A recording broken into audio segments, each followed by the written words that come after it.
Live from downtown Detroit, Local 4 News at noon starts now.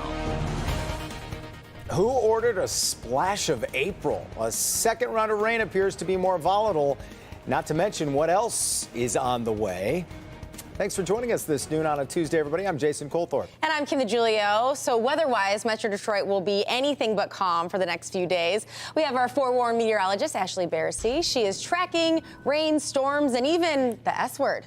Yes, that ends with a W. But some other folks might have another word for it, too.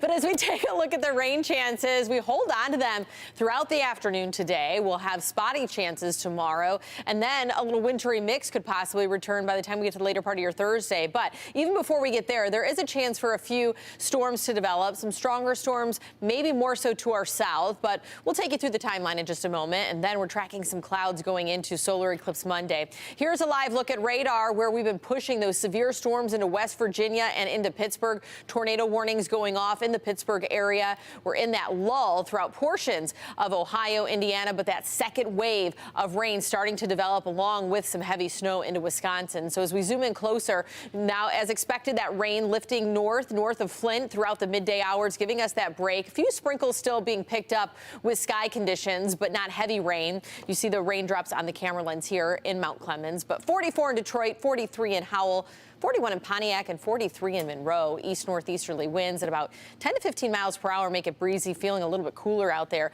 Sky conditions, though, rain being reported at Metro Airport, Lapeer, and then off into Mount Clemens and Port Huron. The rest of the afternoon, have that umbrella on tap. We'll walk you through the timeline of when maybe the heavier showers for this evening roll through, coming up in just a few minutes. All right, Ashley. The news outraged many in the community. An 11-year-old girl asleep is hit with a stray bullet and killed.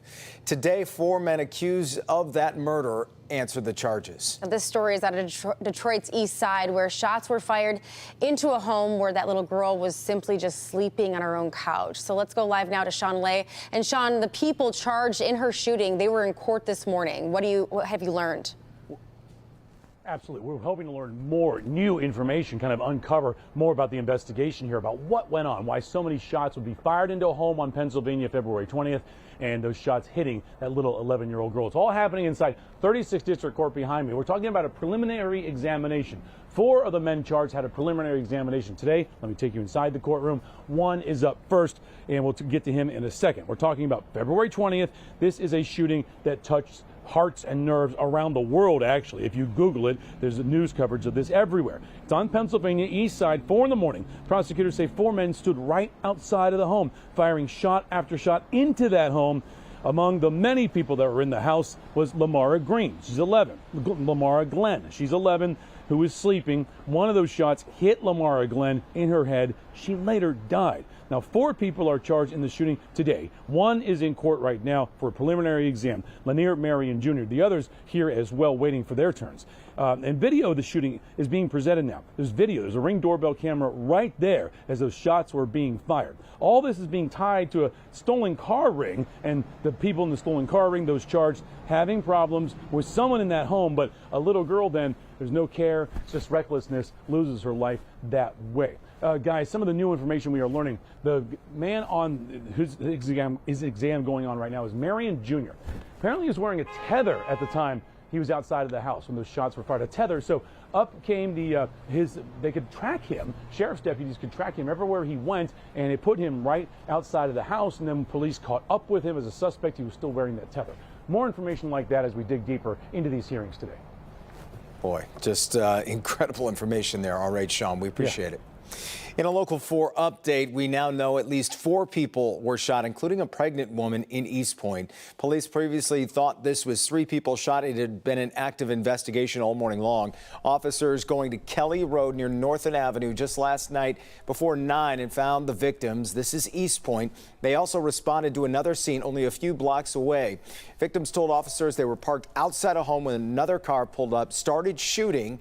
We're working to learn more about those victims' conditions. Former President Donald Trump is making a campaign stop this afternoon in Grand Rapids. The visit comes after he posts a $175 million bond in his civil fraud case in New York. And that means any action that state attorney general could take against Trump's properties in response to the judgment is now on hold. It will stay that way until September, when the state appeals court is set to hear Trump's appeal of the verdict. A 20-year-old man is facing several felonies after a high-speed chase with police, and it didn't end when they stopped his car. Take a look.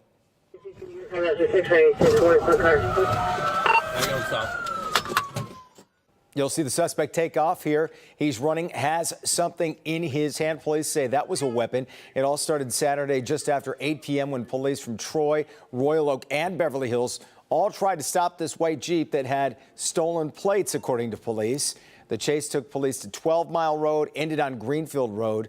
Desmond Morse, the driver of the car, was charged yesterday with his bond set at $50,000. Police say he has a history of weapons violations.